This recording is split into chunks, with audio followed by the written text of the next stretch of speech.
Hi everyone. Welcome to my first YouTube live streamed webinar. I have not done this before, so you are holding my hand with this particular one. Do let me know in the comments what you think about me using this specific format to share webinars, including if you want to say, Claire, just don't do this ever again, please. That's fine. You can say that too. I'm a big girl.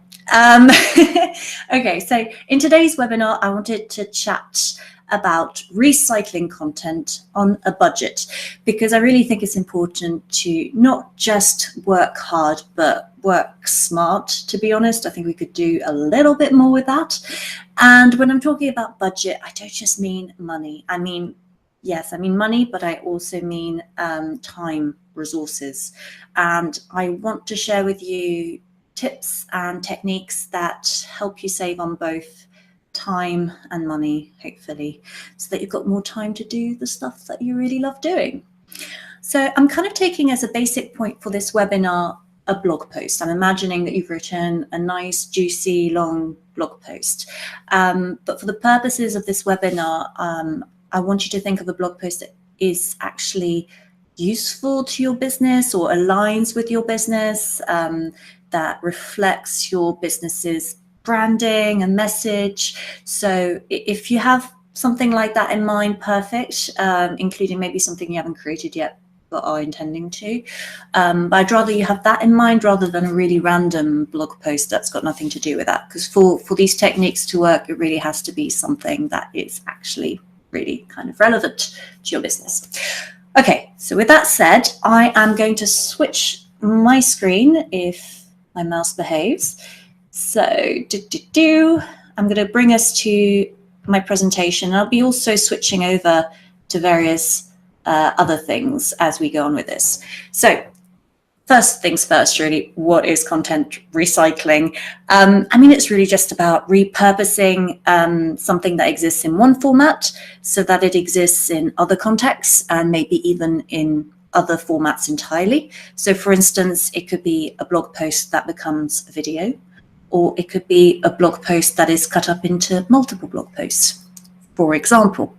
And the reasons why you might want to do that is that content, by which I mean your message, what you're trying to put across, will be seen by more people, and it will also be understood by more people, because not everybody's going to get everything from a blog post, but if you distill it, say, into a piece quote for Instagram, then they might, translate better, or perhaps a video that focuses on a specific aspect might again help you make your point across more effectively than a long form blog post. Everybody's different, and it's good to have lots and lots of different options for people. It's also important to give them as many opportunities to encounter it, because not everybody is hanging out on the same platforms at the same time of day. So by recycling your content and repurposing it, you're giving an opportunity to spread your message more comprehensively, essentially. And really, this webinar is perfect if one of these three things resonates with you. One, you're writing blog posts that nobody is reading, and they're brilliant blog posts.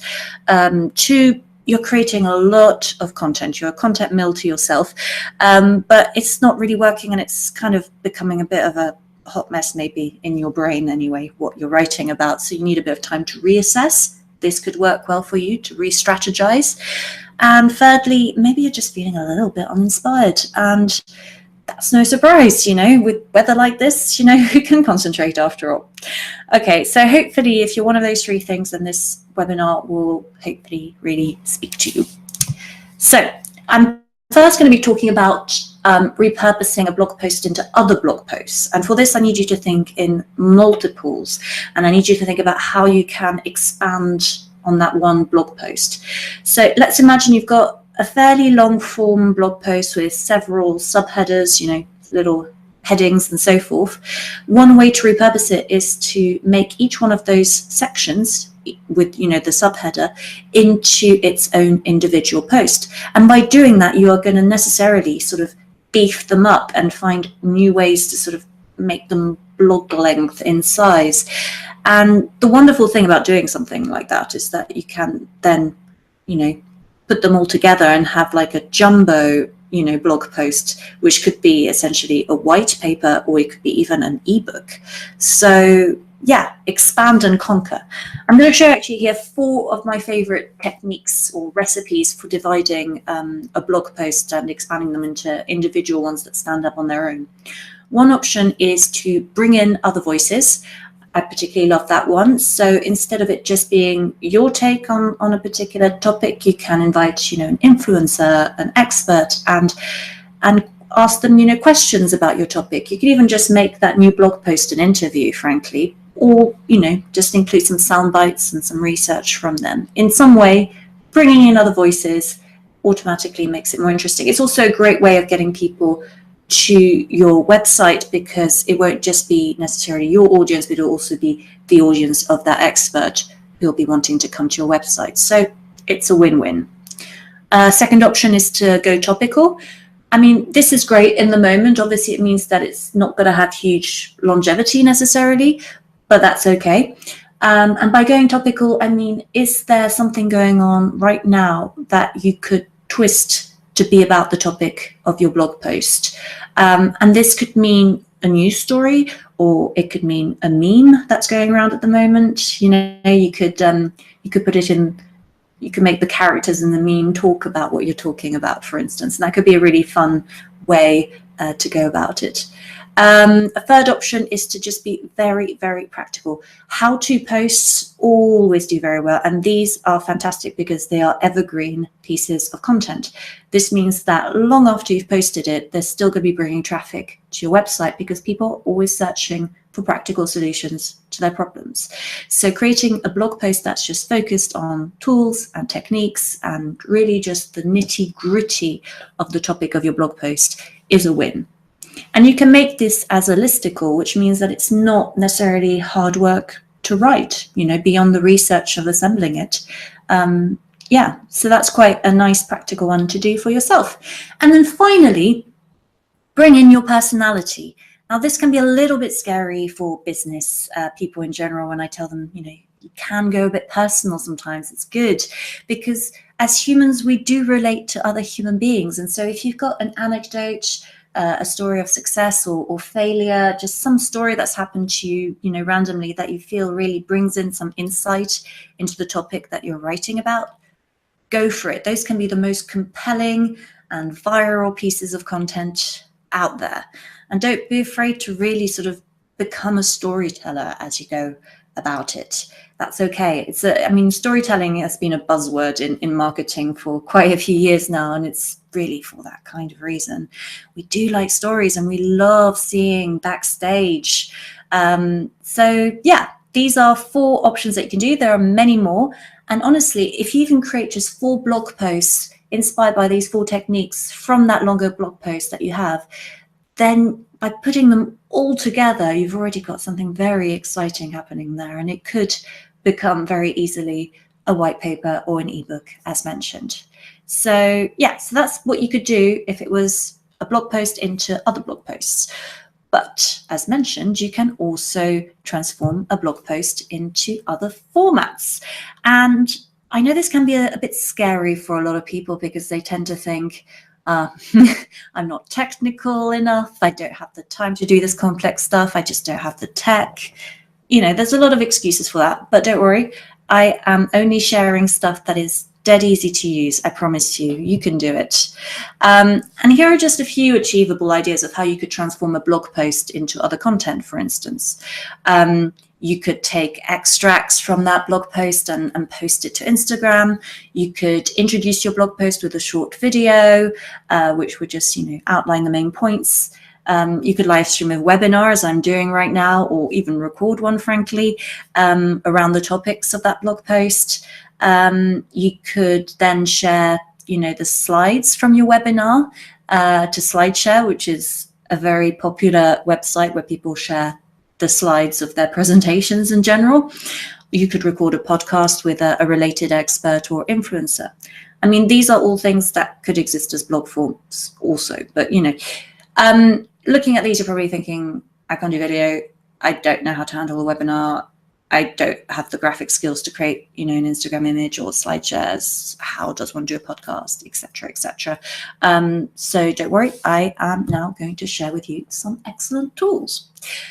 So starting off, I want to have a chat about some visual static tools that are really, really easy to use. The first one is Pablo by Buffer.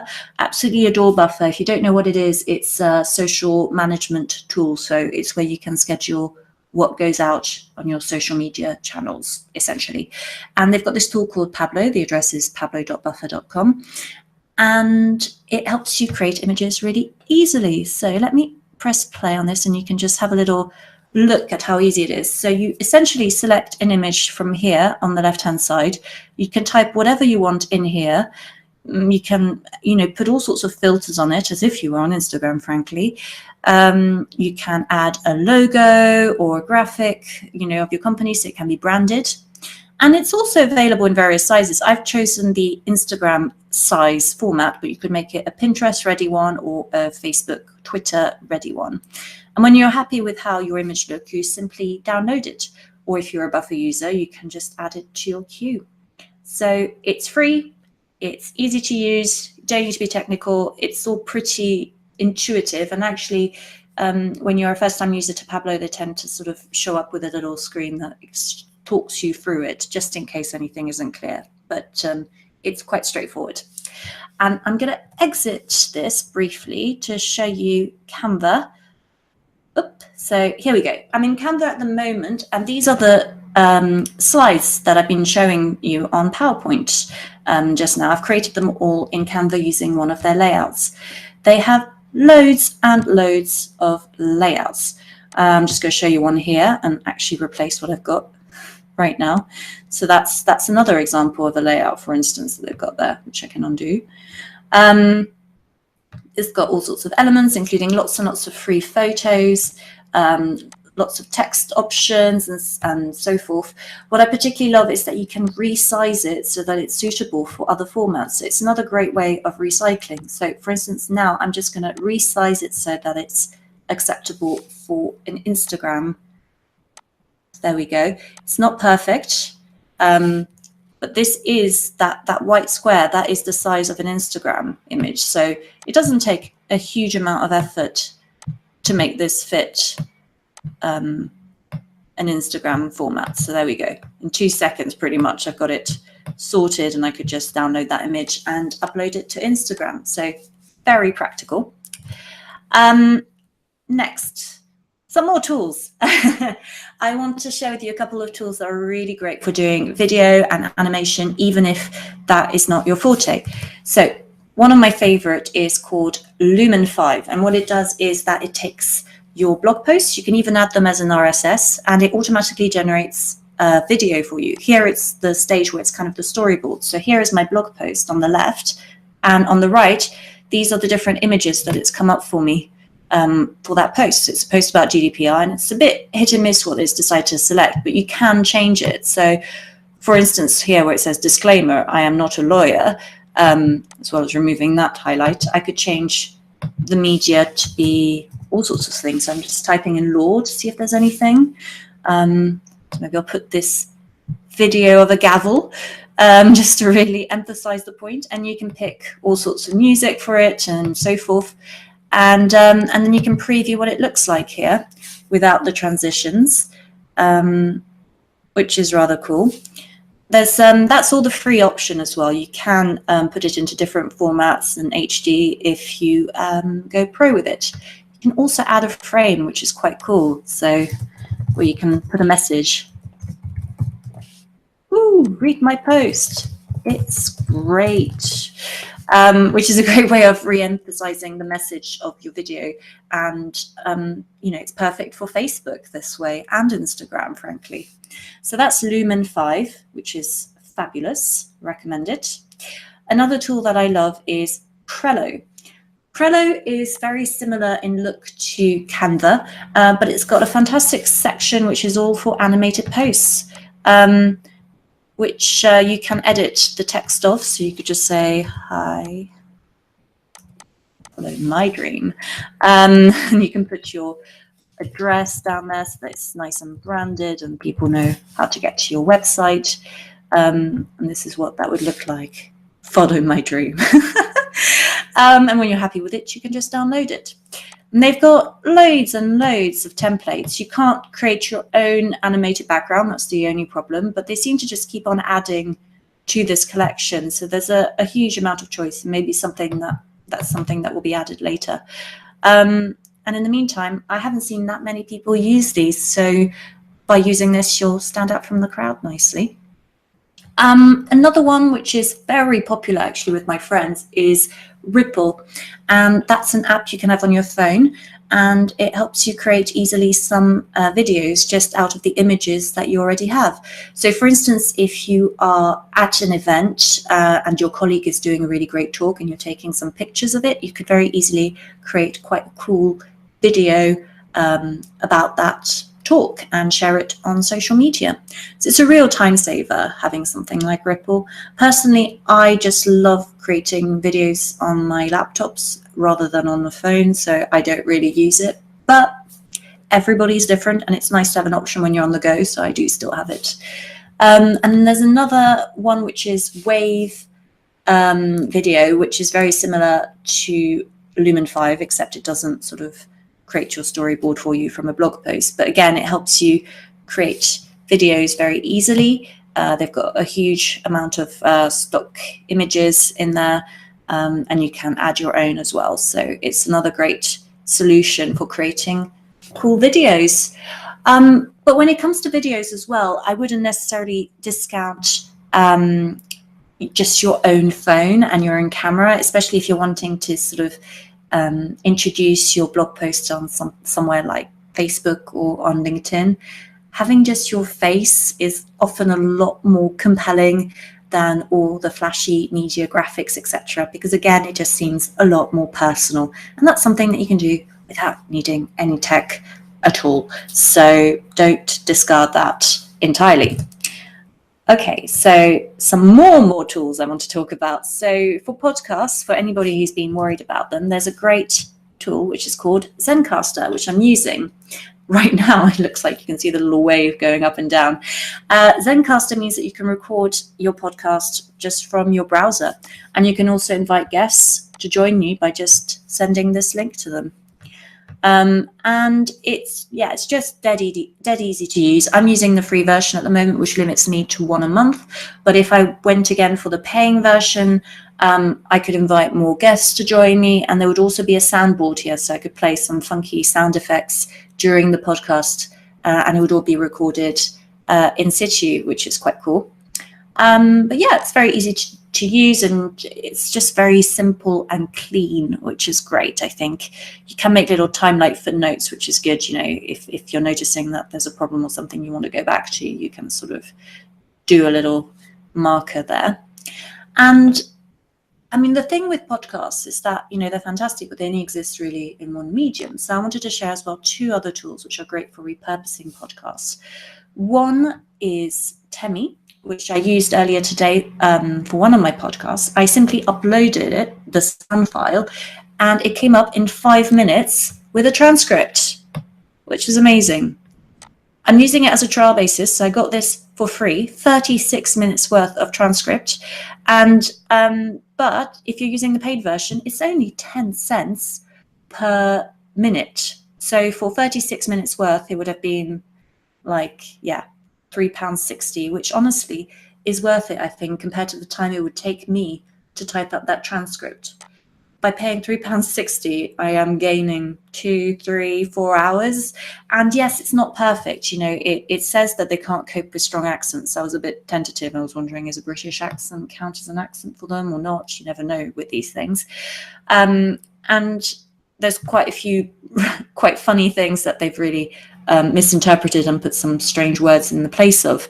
I can't remember. There was an example further down. I was talking about broetry on LinkedIn. They came up with some quite funky alternative meaning for it. I corrected it here. But it's still really fantastic base, and you could just use extracts from it and make a blog post from that, for instance. Or as mentioned before, you could take bits of it and put it into Canva and make a quote write down something here and share it on Instagram. So that it opens up a lot of possibilities for your podcast content. Another thing that's very useful for repurposing podcasts and videos and so forth is repurpose.io. It's a fantastic website. You can try it for free as well if you want to see if it's worth it. And it's a way of automatically republishing podcasts that you're creating or Facebook Live videos that you're doing to other platforms. So it's just automating that process for you. So where before you might have had to sort of download something manually from somewhere and then upload it manually to somewhere else, and you might not always have the time or the energy to remember to do that in the right way, Repurpose just does that for you. So it's great because it means you just do something once and it is automatically disseminated to multiple places. So job done. It's very similar in its concept, I feel, to something like If This Then That, which you might have heard of, IFTTT, which is full of recipes, as they call them, for automation, which just means, if one action happens there, then something else happens elsewhere. But to translate that, because it sounds a bit wishy-washy, I mean, for instance, here, as you might know, when you create a post on Instagram and you're trying to share it on Twitter, it'll only come up as a link. It won't actually show the image. If you sort out this applet on If This Then That, then it means that whenever you create a picture on Instagram, that you create a post there, it'll automatically tweet it on Twitter with an image. So not only does it automatically share it for you, but it also shares it with the image. So it's just a lot more attractive to people on Twitter. You'll probably get a lot more engagement on Twitter than you would have if you were just normally sharing it. And it means you don't have to go through the hassle of otherwise, going into Twitter, typing up a status and adding an image. So it's a win-win and it saves a lot of time. And saving time is a good thing. But really, so I've done a bit of a whirlwind tour there, some of my favorite tools, but I just want to reiterate something that I mentioned a bit earlier, which is just use the tech that you already have. So you don't really need anything to do repurposing. You need maybe, decent-ish camera on your phone and a laptop or desktop. And the only other thing I'd say is maybe worth investing in is a decent microphone for your computer or your phone. But apart from that, and even that, you don't necessarily need anything else. And it's okay for things to not be absolutely perfect and, 100% sort of excellent looking. It's okay for things to be, a little bit rough around the edges. So I would just say go forth and experiment, and it's okay to fail a little bit. It's okay for things to look a bit, human and all of that jazz. So yeah, hopefully this is kind of a helpful whirlwind tour of how you can recycle your content on a budget. If you have any questions or comments, please leave them below or drop me a line. My website is www.trevian.net. You can find me on LinkedIn, Twitter, etc. But yeah, hope this is interesting, and thanks for listening to me talk about all this. All right, bye.